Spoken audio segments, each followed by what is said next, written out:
Your parents suck, but I'm going to teach you how to understand your parents without pretending like they didn't hurt you.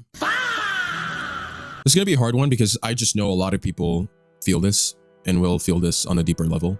But I think the truth is some people genuinely resent their parents. And I honestly get it, okay? I do get it. Because for you now, you remember how they talked to you, how they criticized you, how they dismissed you, how they made you feel small. They never apologized to you, how they always expected you to understand them when they never even try to understand you. And I think this is something so important that I talk about because as you get older, that resentment turns into something so much more heavier. It can turn into anger, it can turn into distance, it can even turn into hate, right? But I need you to hear me, and I need you to hear me clearly. I'm going to teach you how to understand your parents. That doesn't mean what they did was okay. It doesn't mean that you have to pretend it didn't happen. It doesn't mean you have to pretend it didn't hurt.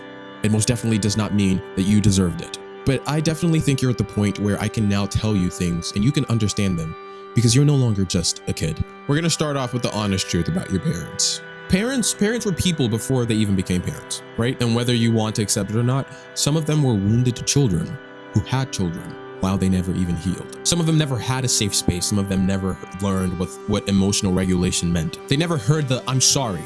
They never heard the "I'm proud of you." They never heard the "what you feel matters." None of that validation. And then they raised you, right? With all the tools they now had, all the hardships.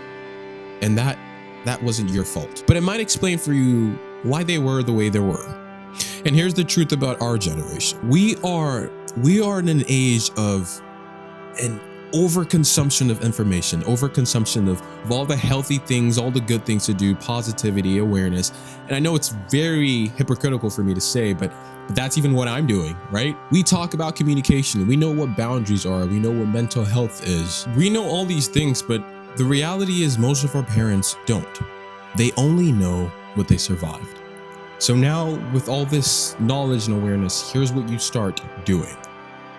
You stop trying to fix everything. You stop trying to fix 20 years of pain and hardship and difficulties in one conversation. If you decide to follow through and actually talk to them, I need you to just pick one thing, one behavior, one memory, one moment, one specific thing you want to talk about. Because people, especially our parents, can process one experience better than they can the entire childhood all at once. I need you to speak in specifics. Your instinct is to blame every single thing that has happened in your life on your parents. So you're gonna instantly go, "You ruined my entire childhood." Yeah, don't say that. That's a lot. An example you could use would be something like, whenever I came home and I showed you something I was excited that I did, you only ever pointed out what I didn't do right.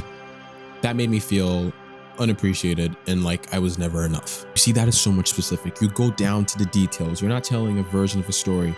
You're telling how you feel. Because experiences are harder to argue with than accusations. If you throw at them, "Hey, you did this, you did that." Again, we talked, if you've seen my videos, we've talked about communication and how to properly communicate. They will not listen to that. You will come off as offensive and then they get defensive and back and forth argument. Doesn't work. But when you express things properly in a way that you're talking about a single experience that you felt, you lived, that way, they have to face that. They're not facing the accusation of something they did. They are facing the reality of how you feel. I don't want you to go into this conversation blindsided, so I need you to take a pen and paper, open your notes app, something you can write on. And you're gonna write down 3 things: what happened, how it affected you, and what belief it now created for you. That is what you're going to communicate. Here's the example again we used, so you can just use that as a reference. When you came home from something, you show them something you're excited about. They point out the thing that you did wrong. You felt like you were never enough and you felt unappreciated. And now you ask for understanding. You gotta ask for understanding before you ask for agreement. Because again, we wanna stay very far away from accusations, right? So an example of something you could possibly say, "I'm not trying to blame you.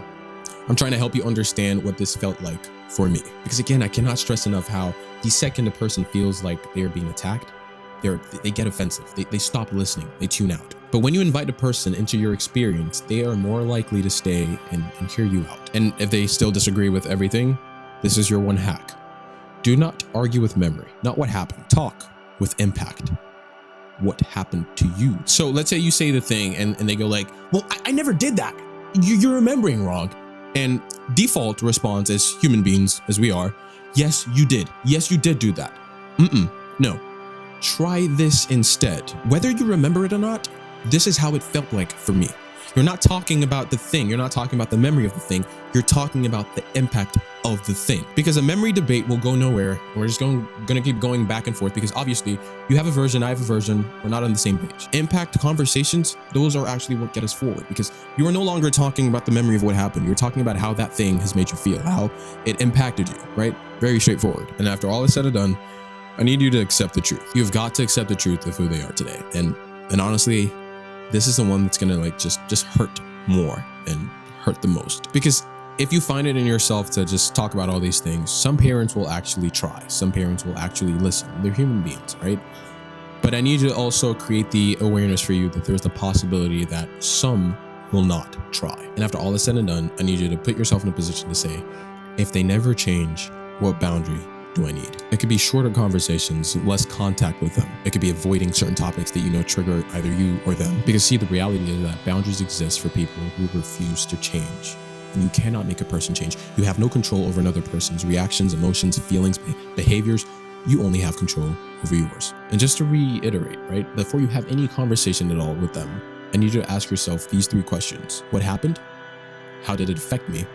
And what do I need right now? Because many people know what it is that hurt them. They know how they feel about something, but they don't know what they need afterwards. Because healing from the things your parents have done isn't getting them to fully understand you and what happened to you. But the goal is to not be bitter about it forever, because the moment you start to let emotions get a hold of you in your heart, the moment another person is controlling you, whether you like that reality or not. So no, you do not have to excuse the behavior. You don't have to pretend like the pain never happened. You don't have to act like they were the perfect parents. But after the talk, after the conversation, maybe one day you can sit and realize they were kids too. They were people. They were kids who never got what you wish they gave you. And again, after all is said and done, that doesn't make what happened okay. But my hope for you is that it makes the weights and the burdens and the pain and anger a little less to carry. I'm Cam. I'll see you in the next one.